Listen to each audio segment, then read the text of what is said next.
এই স্টেডিয়াম না হলে আপনি খেলা করবেন কোথায়? রব্বুল আলামিন বলেন, আমি একটা খেলা, ফাইনাল খেলা যেদিন খেলবো ওই দিন একটা স্টেডিয়াম তৈরি করব। ওয়ানুফিখা ফিস সূরি ফাসাইকা মান ফিস সামাওয়াতি ওয়া মান ফিল আরদি ইল্লা মান শাআল্লাহ।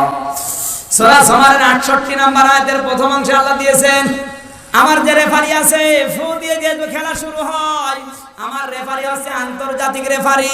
নাম কি? হযরত ইসরাফিলকে দিয়ে ফু দেওয়া হলো।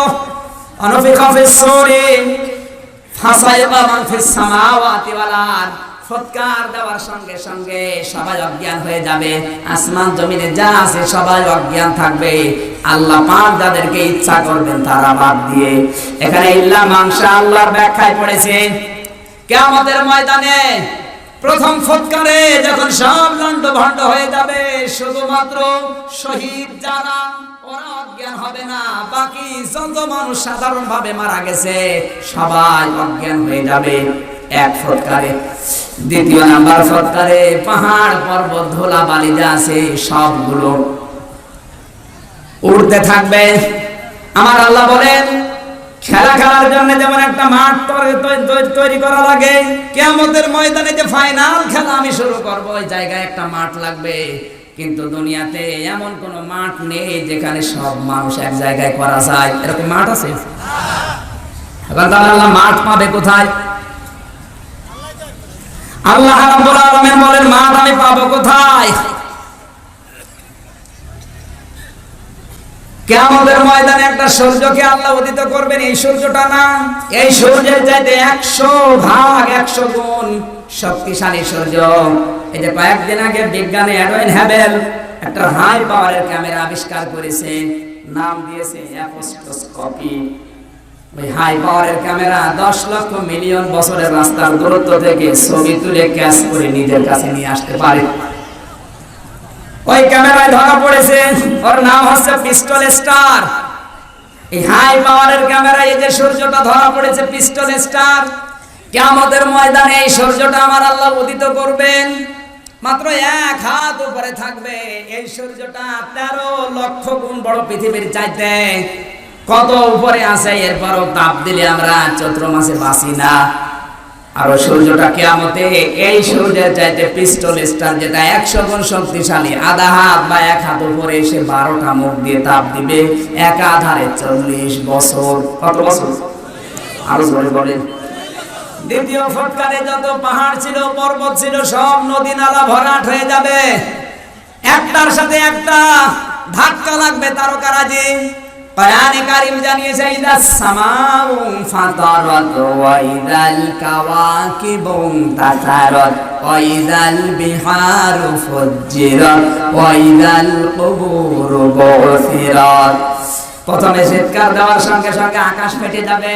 আকাশে যারা ঝুলে আছে, এই যে গ্যালাক্সি, মিল্কি ওয়ে, ছায়াপথ, এমনকি ব্ল্যাক হোল, যত তারকারাজি দেখতে পাও সব একটার সাথে একটা ধাক্কা লেগে ছিটকে পড়বে। পাহাড় যা আছে ধোলার মতো উড়বে, সবগুলো জয়েন্ট লেগে বিশাল চাটিয়াল ময়দান তৈরি হয়ে যাবে। আল্লাহ পাক বলেন, ফেরেশতারা কবরের ভেতরে যা আছে সবাইকে ডাক দিয়ে তুলে ফেলবে। কিয়ামতের ওই ময়দানে 40 বছর একাধারে এই পিস্টল স্টার সূর্যটা দিয়ে আল্লাহ তাপ দেবে, পুরা ময়দান হয়ে যাবে তামা। পুরা ময়দান, আরো জোরে বলেন, তামার ময়দান। মানুষের পায়ে ফোসকা পড়ে যাবে, কারণ তামার ময়দান উপর থেকে গরম নামতেছে, নিচ থেকে গরম উঠতেছে।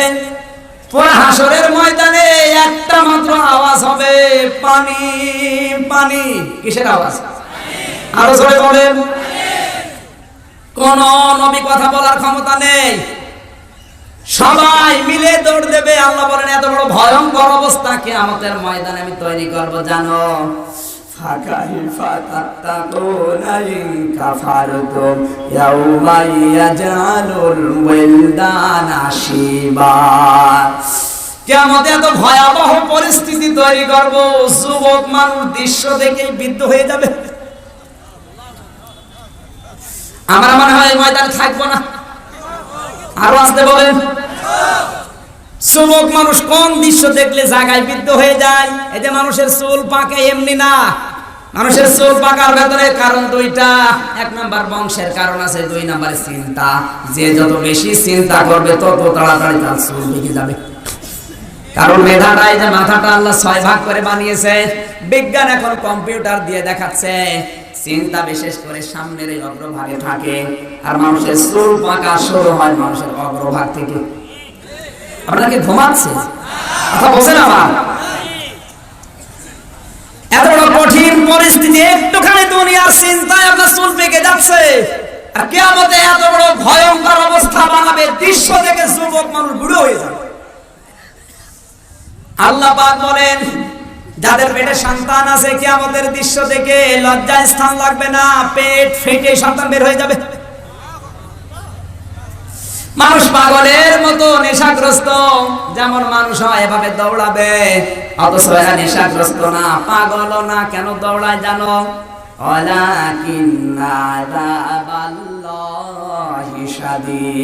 দৌড়ায় শুধু একটা কারণে, এরা আমার আযাব দেখেছে। কি দেখেছে? সবাই মিলে আযাব সহ্য করতে না পেরে শেষ পর্যন্ত বলবে, আল্লাহ হয় আমাদেরকে জাহান্নামে দিয়ে দেন অথবা বিচার করেন। আর পারা যায় না, কারণ দুনিয়ার 1 2 3 করে যেভাবে গণনা করছি, কিয়ামতের একটা দিন হবে এরকম 50,000 বছরের মতো লম্বা। সবাই দাঁড়িয়ে আছে উলঙ্গ, কেউ কারো দিকে তাকানোর কোনো সাহস নেই, সবাই নিজের চিন্তায় ব্যস্ত থাকবে। ইয়াউমা ইয়াফিরুল মারউ মিন আখিহি ওয়া উম্মিহি ওয়া আবিহি ওয়া সাহিবাতিহি ওয়া বানিহি। শব্দের দিকে খেয়াল করেন। কিয়ামতের ময়দান যত কঠিন হবে, মানুষ দৌড়াবে, সর্বপ্রথম যাবে মানুষ আপনজনের কাছে। তাফসীরের আয়াতে লিখেছে, ইয়াউমা ইয়াফিরুল মারউ মিন আখিহি, আগে ভাইকে দেখবে, ভাই দেখার সঙ্গে সঙ্গে ভাই দৌড়াবে। কিভাবে দৌড়াবে? ইয়াফিরুন শব্দের শাব্দিক অর্থ খেচে দৌড় দেওয়া। খেচে দৌড় বুঝেন? এটাকে কি বলে? সাপ দেখলে মানুষ কি করে দৌড়ায়? খসে দৌড়। ওর দোষাসে দৌড়াচ্ছে, ওইটার বাংলা নাম। কিয়ামতের ময়দানে আপনজন দেখলে আগে দৌড়াবে। কারণ কি? এখানে ভাইয়ের নাম আল্লাহ আগে দিলেন। ভাইয়ের নাম আগে দেওয়ার কারণে, আপনি ধরেন ঢাকাতে থাকেন, গ্রামে ছোট একটা ভাই আছে, দেখছেন মারামারি করছে একজনের সাথে, আপনি কিন্তু ঢাকা থেকে এসে আগে বাসের চিন্তা না করে ভাইয়ের পক্ষ নিয়ে ওই লোকটার মাথায় লাঠি ধরবেন না? ধরবেন না? কথা বলছেন আবার? লোকটা মনে করবেন দুনিয়ায় যেমন ভাই বিপদে পড়লে আগে এসে দেখাশোনা ছাড়াই আমার পক্ষ নিয়েছে, এখানে বিপদে পড়েছি, ভাই মনে হয় চিন্তা ভাবনা ছাড়াই আমার কাছে আসবে। ওকে দেখার সঙ্গে সঙ্গে কোরআন বলেছে, আপন ভাই দেখলে মানুষ আরো পালাবে। উম্মিহি ওয়া আবি, 2 নাম্বার মা, এরপরে বাবা। মায়ের নাম 2 নাম্বার দিলেন কেন? পৃথিবীতে মানুষ বিপদে পড়লে আগে মনে করে কার কথা?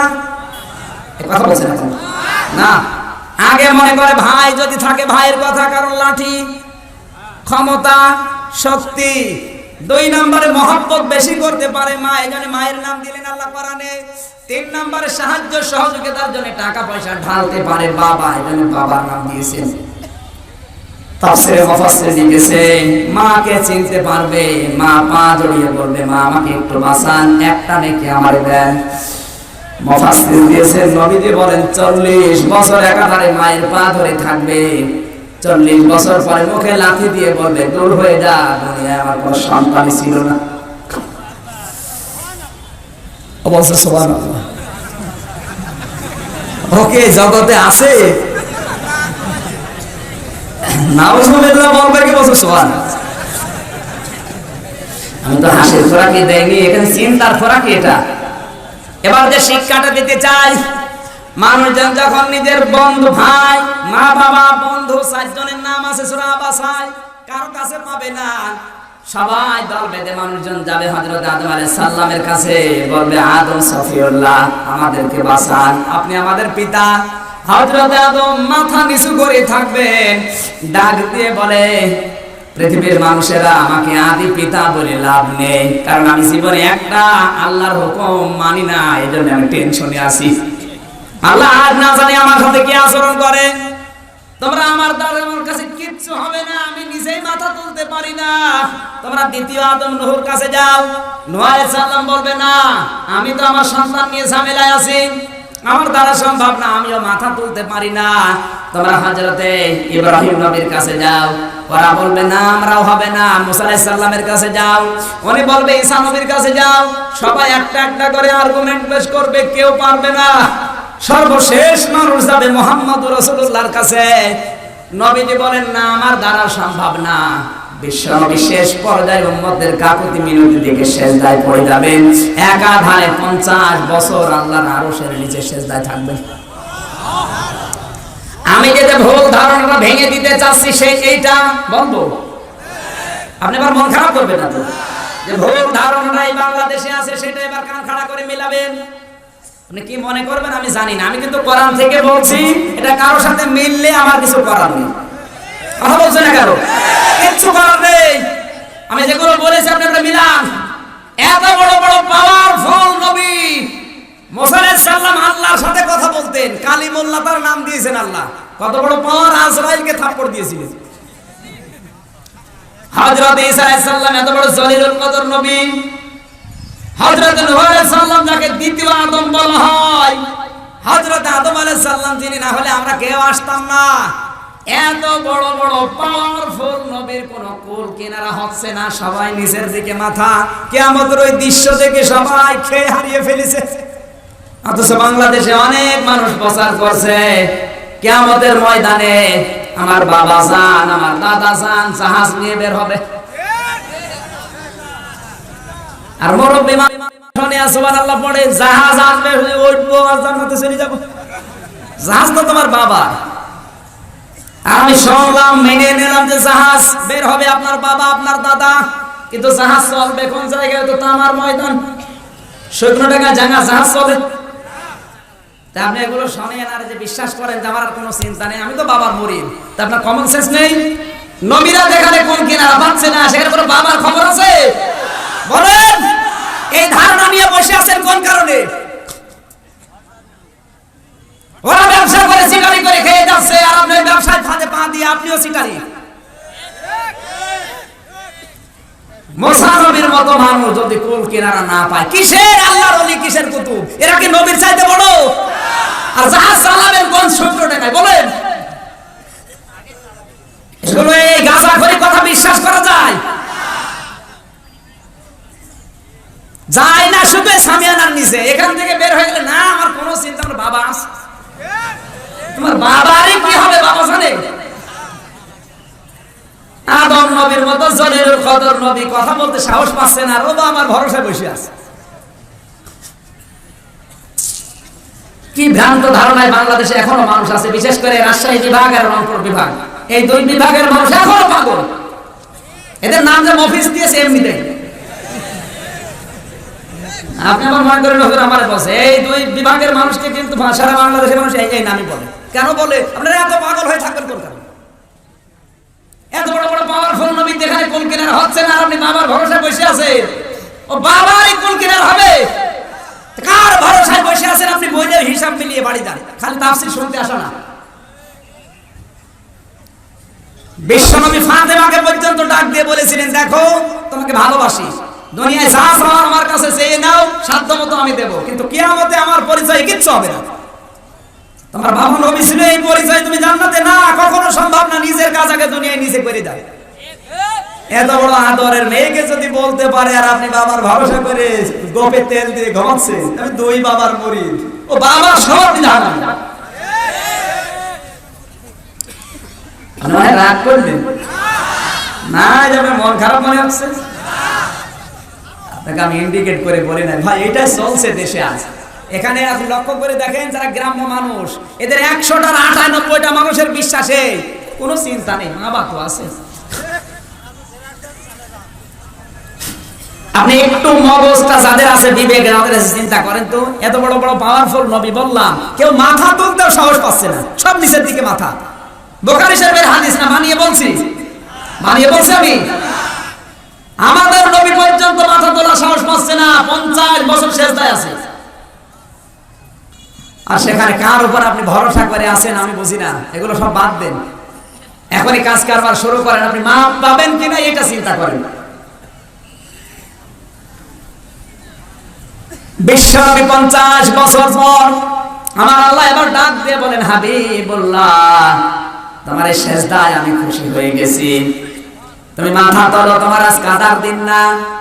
তুমি মাথা তুলে আমার কাছে আরজি জানাও, তোমার সুপারিশ আমি আল্লাহ কবুল করে নেব। বিশ্বনবী আবার সুপারিশ করার জন্য এগিয়ে যাবেন। মাথা তোলার পরেই দেখবেন হযরতে মুসা দাঁড়িয়ে গেছে। কিয়ামতের ময়দানে সর্বপ্রথম উঠবে হযরতে মুসা। কে? আরো জোরে।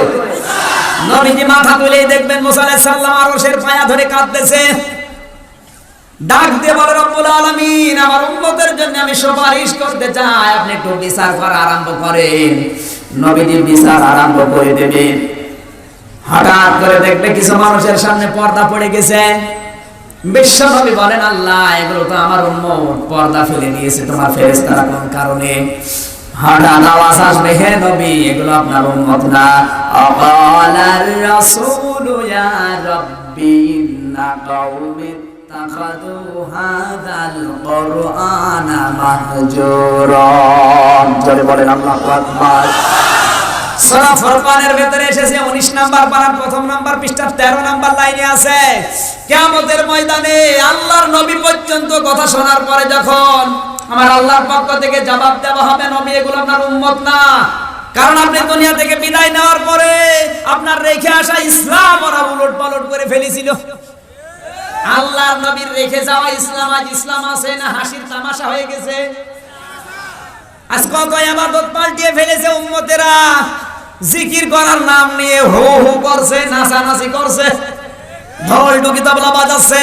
কি লাভ গো! সেদিন চট্টগ্রামে গিয়েছিলাম ফটিকছড়ি, ওই রে লাফানো। একজনকে বললাম, ভাই আপনি এত লাফান, আমাদের ধমক দিয়েছে, লাফাই পারেন জিকির করছি। এত লাফিয়েও তো টেনশনে আছি জান্নাত পাবো কিনা। তুমি বসে বসে জান্নাত পাবা, ও টেনশন দেখেছি। নবীজির 63 বছর পড়ে আছে, কত সাহাবীর জীবনী পড়ে আছে। আপনি দেখান একটা সাহাবী, একজন নবী দুনিয়া জিকির করতে গিয়ে লাফিয়েছে, দেখান। নবী যেটা করেন না আপনি পেলেন কোথায়? আপনি কি নবীর চাইতে বেশি বোঝেন? এই কথাটাই কিয়ামতে শোনানো হবে, হে নবী এগুলো আপনার উম্মত না। সূরা সিরাত থেকে মনে হচ্ছে, কিন্তু আপনি বিদায় নেওয়ার পরে এই ইসলামকে হাসির পাত্র বানিয়েছে। কথা বলেন ঠিক কিনা? এদেশে এখন আছে না নেই? আমরাই, আমি নাম নাই ধরলাম। আজ ইসলামের নাম নিয়ে বিয়ে করবে, ইসলামের বিয়ে নেই। হিন্দুদের বিয়ে আরম্ভ করেছে যৌতুক নিয়ে। আপনি ইসলামকে হাসির পাত্র বানালেন কোন কারণে? আপনি বিয়ে না করবেন, না করে থাকেন চিরকুমার হয়ে, কিন্তু হিন্দুদের মতো যৌতুক নিয়ে ইসলামটাকে কলঙ্কিত করছেন আপনি মুসলমান। এক কথা বলেন কেন? না এই ইউনিয়নে যৌতুক নেই।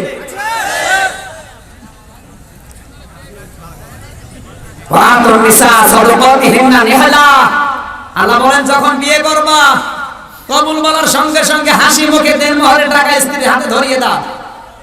দেনমোহরের টাকা দেওয়া দূরের কথা, জনম বাকি পুরা ফাঁকি। ও নিয়ত করে রেখে সাথ দেব না, এরকম নিয়ত আছে না? আজ দেনমোহর বাকি আছে, কার কার হাত তোলেন তো ভাই।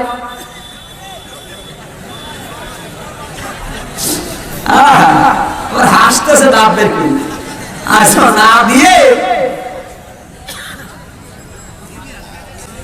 আল্লাহ পাক বলেন, ফাকুলু মিনহা হানিয়াম মারিয়া। তোমার বউ স্ত্রী যদি খুশি মনে ওকে টাকা দেওয়ার পরে ওই টাকা থেকে তোমার কিছু দিয়ে দাও, ওগুলো তোমরা খাও, অসুবিধা নেই, কিন্তু ওটা দেওয়া লাগবে। না দিয়ে যদি কেউ মাফ চেয়ে নেয়, দেনমোহরের টাকা মাফ হয় না। আরে ভাই আরো আসতে বলেন না কেন? কালকে বলবে।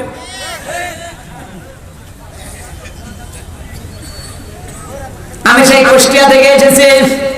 স্যার যদি আমাকে বলে, আমির হামজা সাহেব আপনি মুসাফির মানুষ, দোয়া করেন, এতদিন নামাজ কালাম করলাম আর ভালো লাগছে না, আপনি আমারে মাফ করে দেন।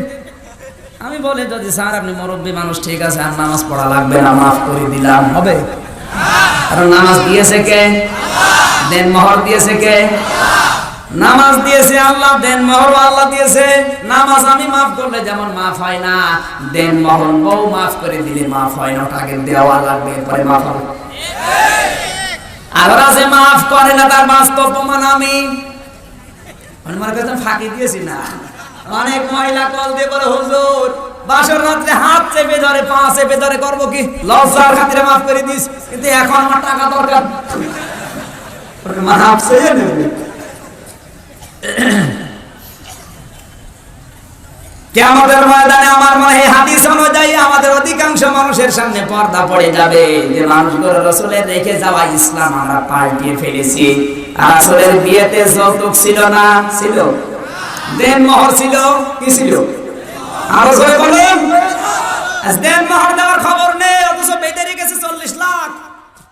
সেদিন একটা বিবাহ অনুষ্ঠানে দেখি কবুল বলবে, লই দাঁড়া, কি করিস? হুজুর আমি মুদি দোকানদার, মুদি দোকান বিক্রি করলে কয় লাখ টাকা হবে? 2 লাখ। তোমারে বিক্রি করলে আরো 1 লাখ, সব মিলে 3 লাখ। দেন মোহর করেছে 5 লাখ 1000 টাকা, কোথা থেকে দেবে? হুজুর আপনি জানেন না দেওয়া লাগবে না, যে কোনো কায়দায় মাফ চেয়ে তারপরে সংসার শুরু করব। এরকম ধান্দায় আছে জানে, এরা কিয়ামতের নবীর ওই পর্দার সামনে থাকবে। কথা বলছেন না কেন? আপনি বিয়ে করবেন না করবেন না করেন, চিরকুমার হয়ে থাকেন, কিন্তু আপনি এই হিন্দুদের প্রথা নিয়ে আসবেন কোন কারণে?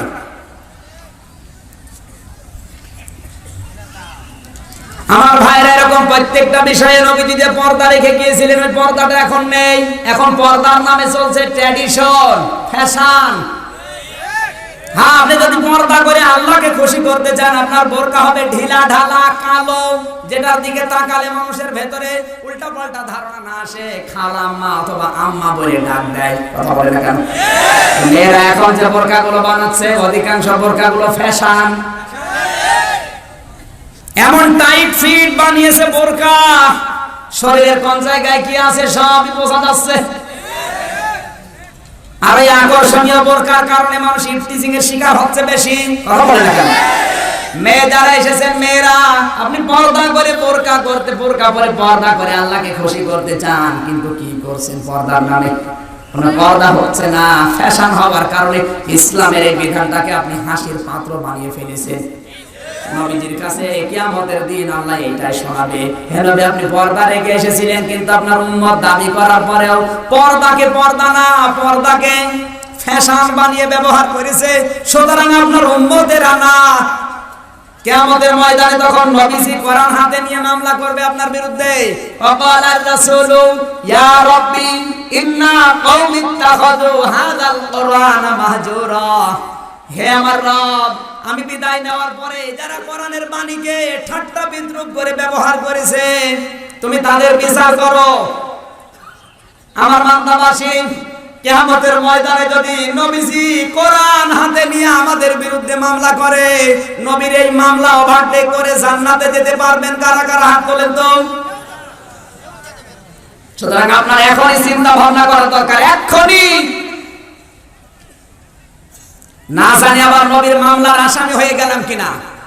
কথা বলছেন না কেন? নবীজি সুপারিশ আরম্ভ করবেন, প্রথমে দেখবেন তার কপালের দিকে চমক দেবে কপালগুলো, ডাক দিয়ে বলে রব্বুল আলামিন এরা কারা? নবীকে আল্লাহ জানিয়ে দেবেন, হে নবী এই সমস্ত মানুষগুলো আপনার উম্মতের দ্বারা দুনিয়ায় যারা জীবিত থাকতে 5 ওয়াক্ত নামাজ আদায় করে কপালগুলো বিভিন্ন অজুর জায়গাগুলো পানি দিয়ে ভিজিয়েছিল। আমার মা বোন এসেছেন, শীতের সময় যদি অজু করা কষ্ট, অজু করার সময় যদি সঠিকভাবে আপনার অঙ্গ প্রত্যঙ্গগুলো ধুতে পারেন, এই পানিগুলো দ্বারা কিয়ামতে সওয়াব দেবে। জোরে বলেন আল্লাহু আকবার। এখানে 5 ওয়াক্ত নামাজ ইহতিমাম এবং গুরুত্ব সহকারে দুনিয়ার ময়দানে যারা গুরুত্ব দিয়ে আদায় করবে, কিয়ামতের ময়দানে সর্বপ্রথম তারা নবীর সুপারিশের ভাগী হবে। এখন যদি আপনার জীবনে নামাজই না থাকে, আপনাকে সুপারিশ করবে কি দিয়ে? বলেন না কেন? কিয়ামতের ওই কঠিন ময়দানে ঠান্ডা করার জন্য যেটা সবচেয়ে গুরুত্বপূর্ণ ভূমিকা পালন করবে, তার নাম হাউজে কাউসারের পানি। কিসের পানি? আর হাউজে কাউসারের পানি আল্লাহ তাদেরকে দিয়ে আরম্ভ করবে। দুনিয়ায় যারা ফাসাল্লি লিরাব্বিকা, রবের জন্য নামাজ পড়েছে। নামাজ কিন্তু বিভিন্ন উদ্দেশ্যে মানুষ পড়ে, সমাজ দেখাতে, লোক দেখানোর জন্য, চেয়ারম্যানের ভোট পাওয়ার জন্য। কথা বলছেন না? এই উদ্দেশ্যে না আল্লাহ লিরাব্বিকা দিয়েছে। নামাজ পড়লে হাউজে কাউসার আমি দেব না। যারা আমার রবের জন্য নামাজ পড়বে, আর আমার যতটুকু ধারণা, রবের জন্য যদি কেউ নামাজ আরম্ভ করে, তামাম দুনিয়া দিলেও সে নামাজ বাদ দেবে না। অথচ সামান্য কিছুর জন্য কিছু লস হয়ে যাবে। দোকানদারি করছে, খরিদ্দার এসেছে, 2 টাকা লস হবে, এই জন্য দোকান বন্ধ করে নামাজে যায় না, ঠোকঠাক করে ওখানে সেজদা দিয়ে নেয়। তোমার সেজদা নেওয়ার জন্য আল্লাহ বসে আছে? বলেন না কেন? মুসা আলাইহিস সালামের জামানায় আল্লাহ পাক বলেন, মুসা একজন কামারকে জান্নাতের সুসংবাদ দিয়ে আসো তো। হযরত মুসা ইসলাম আবেগপূর্ণ নবী ছিলেন। ডাক দিয়ে বলে, আল্লাহ তুমি আর লোক পাইলে না? দুনিয়ায় এত মানুষ থাকলে একটা কামারের নাম বললে? আল্লাহ পাক বলেন, মুসা আমি কেন বলেছি একটু যে দেখে আসো। বাজারে গেলেন, বাজারের এক কোনায় কর্মকার কামার লোহা পিটিয়ে বিভিন্ন জিনিস বানাচ্ছিল। একবার মগর মাথার উপরে তোলে, একবার মগর দিয়ে পিটায়। লোহাগুলো আগুন দিয়ে গরম করে নরম করে পিটিয়ে জিনিস বানাচ্ছে। হঠাৎ মগর মাথার উপরে তুলেছে। ওই সময় নামাজের যে সিস্টেমটা ছিল হয়তো আরম্ভ হয়ে গেছে। আমাদের যেমন আযান, ওই সময় হয়তো একটা সিস্টেম ছিল। হঠাৎ করে যখন মগর মাথার উপরে দিয়েছে, নামাজের সময়ের যখন ডাক দিয়েছে, সঙ্গে সঙ্গে মগরটা পেছনের দিকে ফেলে তাড়াতাড়ি পবিত্র হয়ে নামাজে দাঁড়িয়ে গেছে। মুসা আলাইহিস সালাম ডাক দিয়ে বলে, রব্বুল আলামিন, ও মগরটা মাথার উপর থেকে লোহাতে পিটিয়ে এরপরে নামাজে দাঁড়াতে পারতো, কিন্তু না, তোমার হুকুম আগে। এজন্য সব পেছনে ফেলে তোমার হুকুমকে যে ব্যক্তি এত গুরুত্ব দিতে পারে, তুমি তাকে জান্নাতে না দিয়ে পারো না। আমরা তো এটাই করি নাকি? চা খেতে খেতে আসলে নামাজ শেষ, ওর কাছে কোনো গুরুত্বই নেই। অথচ এত বড় গুরুত্বপূর্ণ বিধান আর দুনিয়ায় নেই। আল্লাহর নবী বলেন, কোন মানুষ যদি সাঁতার কাটছে সমুদ্রে, জাহাজ ডুবে গেছে, ওর হাতেও কিছু নেই, ও সাঁতার কাটতে কাটতে যদি নামাজের সময় এসে যায়, ওই লোকটা যেন উল্টা সাঁতার দিয়ে ইশারায় নামাজ পড়ে আল্লাহকে দেখায়। কোন মহিলার সন্তান দুনিয়া আসবে, প্রথমে কিন্তু সন্তান আসার আগে পানি দেখা যায়। কি দেখা যায়? এরপরে ব্লাড, এরপরে সন্তানের মাথা। যদি সন্তানের মাথাও বের হয়ে যায়, যদি নামাজের সময় চলে আসে, ওই মহিলার সন্তানের মাথাটাকে তোলার ভেতরে পিছিয়ে দাও, মেয়েটাকে বলো নামাজ আদায় করতে। জীবন মরণ নিয়ে টানাটানি, আর সেখানে আল্লাহ পাকের এই বিধানটাকে নবীজি ছাড় দেননি। আর আমরা তো ভালো মানুষ।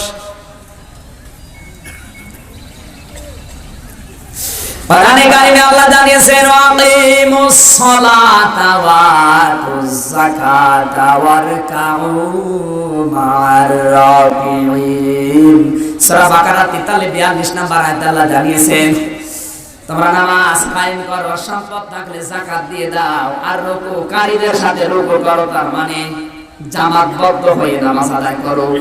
আমরা অনেকে আছে এখানে নামাজও পড়ে, কিন্তু ওয়াক্ত মতো না। জামাতের গুরুত্ব আমাদের অনেকের কাছেই নেই।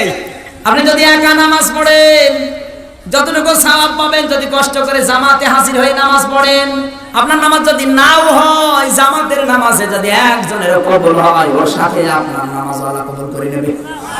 আর কমপক্ষে 27 গুণ সওয়াব আপনাকে আল্লাহ আমলনামায় দেবে। সুবহানাল্লাহ বলতে পারেন না?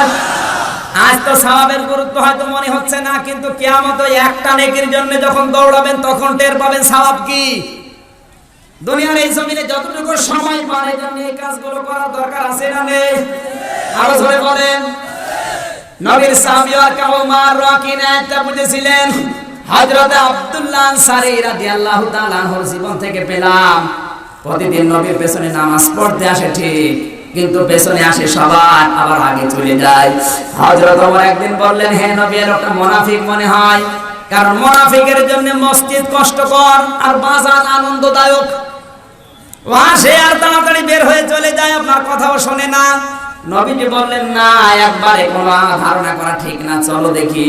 আল্লাহ নবী তিনজন বড় বড় সাহাবীকে নিয়ে আব্দুল্লাহর বাড়িতে গেলেন। ঘরের দরজায় ডাক দিলেন, আসসালামু আলাইকুম ইয়া আহলাল বাইত। ও আব্দুল্লাহ আনসারী, বাড়িতে আসো, আমি রাসূল এসেছি। তিনবার ডাক দেওয়ার পরে হযরত আব্দুল্লাহ কাঁপতে কাঁপতে বেরিয়ে আসলেন।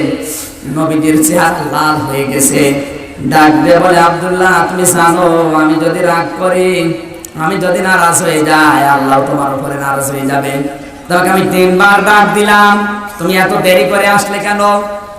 তোমার বিরুদ্ধে সাহাবীরা আমাকে নালিশ দিয়েছে, তুমি সর্বশেষ যাও, সর্বপ্রথম বের হয়ে চলে আসো, একটু বসো না। কারণ কি? হযরত আনসারী কাঁদতে কাঁদতে বললেন, হে নবী, দুইটা প্রশ্নের উত্তর আমি দেব এখনই। আপনার মুখে শুনেছি জামাতবদ্ধ হয়ে নামাজ আদায় করলে 27 গুণ সওয়াব পাওয়া যায়, কিন্তু আমার কাজ কারবারের জন্য যে পোশাক, নামাজের জন্য মাত্র পোশাক একটা, যেটা আমার স্বামী আর স্ত্রী দুইজন মিলে আমরা পরি। আমার অন্য পোশাক আছে, কিন্তু ওগুলো পরে নামাজ পড়ার মতো না। ওগুলোর উপরে আমি কাজ কারবার করি বিভিন্ন জায়গায়, কিন্তু নামাজ পড়ার পবিত্র পোশাক মাত্র একটাই। আপনার ওখানে নামাজ পড়ার পরে আমার মনে হয় আমি একা নামাজ পড়লে হবে না, আমার উপরে দায়িত্ব আমার স্ত্রীর, আমার সন্তানের। আমি এই জন্য তাড়াতাড়ি করে নামাজের জামাতটা শেষ করে আসি। ঘরের ভেতরে একটা গর্ত কেটে রেখেছি, আমি ওই ছোটখাটো পোশাকগুলো পরে গর্তের উপরে বসে থাকি। আমার স্ত্রী এই কাপড়টা নিয়ে নামাজ আদায় করে, ওই কাপড়গুলো পরে যখন আবার গর্তের ভেতরে যায়, ওই কাপড়টা পরে তখন আমার সন্তানকে আমি দেই। এই জন্য আমার স্ত্রীকে আমি নামাজ ছাড়া থাকতে পারবো না, কারণ আমি জান্নাতে যাব, আমার স্ত্রী যাবে না, হবে না। আমার স্ত্রীকে আমি সাথে নিয়ে যেতে চাই। এরকম স্বামী এখন ঘরে ঘরে।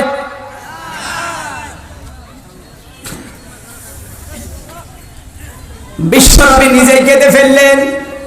ডাক দিয়ে বলেন, আনসারী, ওই যে ছোট একটা বাচ্চা শিকল দিয়ে বাঁধা, ওর অপরাধ কি? হযরত আব্দুল্লাহ বলে, হুজুর আমার আদরের সন্তান, আমি যখন বাইরে চলে যাই কাজের সন্ধানে, আমার স্ত্রী তো পোশাক পরে বাইরে আসতে পারে না, কারণ যে ছোট পোশাক ওটা নিয়ে বাইরের পরিবেশে ঘোরা সম্ভব না। আমি মুসলমান, আমার স্ত্রী যদি পর্দা না করে, তাহলে আমার মুসলমানের গুরুত্ব থাকলো কি? ইসলাম যদি মানতে চান এভাবে মানেন, আমার আল্লাহ দুনিয়া আখিরাতে আপনাকে কামিয়াবি বানিয়ে দেবে। আমার স্ত্রী যেহেতু গর্তের ভেতরে থাকে, বাইরে আসতে পারে না, ওই যে বাঁকা খেজুর গাছ, ওটা বাঁকা হয়ে আমার উঠানের উপরে এসেছে, ওটা আমার না, ওটা এক ইহুদির। আমার এই ছোট্ট সন্তান যদি না বুঝে খেজুর গুলো খায়, আমি মুসলমান, আমার সন্তান ইহুদির খেজুর না বলে খাবে, রক্ত মাংস গুলো তৈরি হবে, ওটা জাহান্নামে না চলে জান্নাতে যাবে না। আপনার মুখে আমি শুনেছি। এই জন্য আমি যতক্ষণ বাইরে থাকি ওকে শেকল দিয়ে বেঁধে রাখি, যেন খেজুর খেতে না পারে। নবীজি বললেন, আব্দুল্লাহ দাঁড়া, তোমাকে যাওয়া লাগবে না, আমি নিজে যাব। বিশ্ব নবী নিজে গেলেন, ওর শিকলটা খুলে ডাক দিয়ে বললেন, বাবারে, তোর হাতে পায়ে শিকল দিয়ে তোর বাবা ভুল করে না, এই জাহান্নামের আগুন থেকে তোরে বাঁচিয়ে দিয়েছে। আমার ভাইরা, ওদের পোশাক ছিল মাত্র একটা, নামাজ পড়ার মতো। এর বড় তারা দুনিয়াতে জামাত ত্যাগ করেনি। আর আমরা কোথায় আছি? জামা কাপড়ের অভাব নেই, নামাজ পড়তে গেলে হাফ জামা গায়ে দিয়ে যাচ্ছে। অথচ কোন যদি আপনার পোশাক থাকার পরও যদি হাফ জামা গায়ে দিয়ে, হাফ গেঞ্জি গায়ে দিয়ে আপনি নামাজ পড়তে যান, নামাজ হবে কিন্তু মাকরুহ হবে। কথা বলেন নি?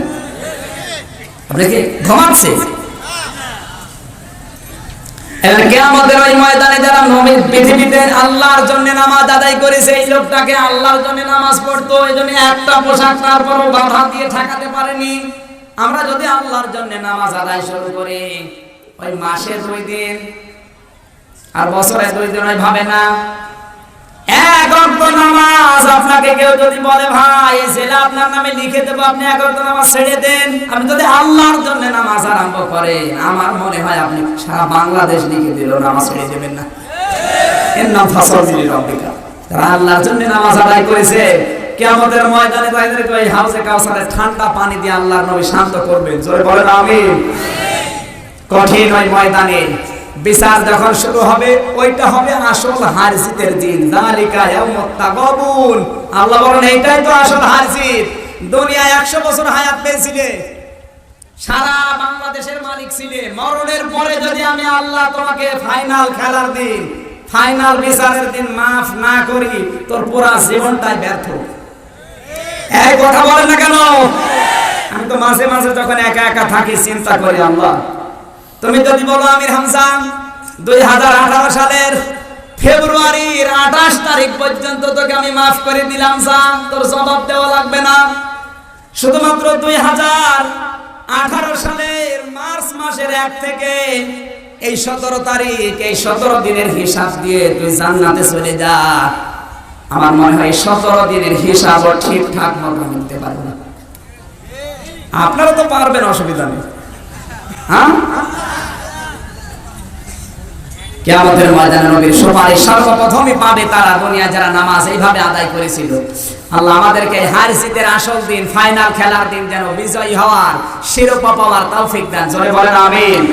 আমা ইউমিন বিল্লাহি ওয়া ইয়ামাল সালিহান ইউকাফির আনহু সাইয়্যাতিহি। দুনিয়ায় যারা ঈমান আনার পরে ভালো ভালো কাজে আঞ্জাম দেবে, ওদের দুনিয়ায় যদি কিছু কাজ কারবার অন্যায় হয়েও থাকে, আল্লাহ নিজ করে ক্ষমা করে দেবে। ওয়াইদখিলহু জান্নাতিন তাজরি মিন তাহতিহাল আনহার। এমন বাগানে প্রবেশ করাবে যার তলদেশ দিয়ে নদী আর নহর প্রবাহমান। খালিদিনা ফিহা আবাদা, চিরকাল তারা ওখানে বসবাস করবে। যালিকাল ফাউজুল আযীম। আর এটাই ফাইনাল খেলার দিন, মহাবিজয়। আমিন। বারাকাল্লাহু লানা ওয়া লাকুম ফিল কোরআনিল আযীম। আল্লাহুম্মা আমিন। রব্বানা যালামনা আনফুসানা ওয়া ইল্লাম তাগফির লানা ওয়া তারহামনা লানাকুনান্না মিনাল খাসিরিন। রব্বুল আলামিন, গভীর রজনী প্রায় 2টা ঘন্টার মতো আমরা কোরআন কারীমের তাকবুন সূরার 9 নম্বর আয়াত থেকে আসল হার জিত, ফাইনাল খেলা, শিরোপা পাওয়ার কথা শুনছিলাম। কিয়ামতের এই কঠিন ময়দানে যেদিন ফাইনাল খেলা হবে, আল্লাহ এই হার জিতের দিনে যেন আমরা হেরে না যাই, শিরোপা পাই, সেই তৌফিক দাও। সওয়াব যদি আজকের এই 3 দিনের মাহফিলে দয়া করে কিছু দিয়েই থাকো, কোটি কোটি করে বাড়িয়ে দাও। কিয়ামতের ময়দানে যিনি সুপারিশ করে জান্নাতে নিয়ে যাবে, আল্লাহ তোমার নামাজের রওজায় পৌঁছাও। যত মানুষ কবরে আছে তাদেরকে ক্ষমা করে দাও। যারা মা বাবা হারিয়েছে, আল্লাহ আমাদের মা বাবাকে মাফ করে দাও। আমাদের বিবেকের দরজা যেন খুলে যায়, চিন্তার রেখা যেন খুলে। এজন্য কিছু কথা আমি মন থেকে, ইমান থেকে বলেছি। আমাকে সহ যারা এসেছিলাম সবাইকে তুমি আয়াতটা মেনে চলার তৌফিক দাও। আল্লাহ তুমি আমাদেরকে পরিবর্তন দিয়ে দাও। হযরত ওমরকে তুমি যদি টপ টেরর থেকে হিরো বানিয়ে দিতে পারো কোরআনের ইজ্জতে, সেই কোরআন শোনার জন্য আমরা এসেছি। আমাদেরকে তুমি ওমরের মতো বানিয়ে দাও। এ মাহফিলের আয়োজন করতে গিয়ে তোমার যে বান্দাগুলো শ্রম দিয়েছে, বিশেষ করে আমিনুল ভাই, আলমগীর ভাই সহ নামনা জানা যত যুবক 1টা বছর ধরে ধরে শ্রম দিল, আল্লাহ হযরত ওসমানকে যাবে কোরআনের জন্য তুমি কবুল করেছো, এদেরকে কবুল করে নাও। সম্মানিত সভাপতি জনাব আলহাজ আফসার আলী পরামানিক, সহ সভাপতি গোলাম মোস্তফা আজহার আলী মাস্টার, আল্লাহ তোমার এই বান্দাদেরকে তুমি কোরআনের জন্য মাফ করে দাও। মাহফিলের প্রধান অতিথির দায়িত্ব তুমি দিয়েছো আমাদের অভিভাবক সম্মানিত চেয়ারম্যান ইব্রাহিম আলী মন্ডল। আল্লাহ তাআলা তোমার এই গোলামকে তুমি কোরআনের ইজ্জতে আরো বড় বানিয়ে দাও।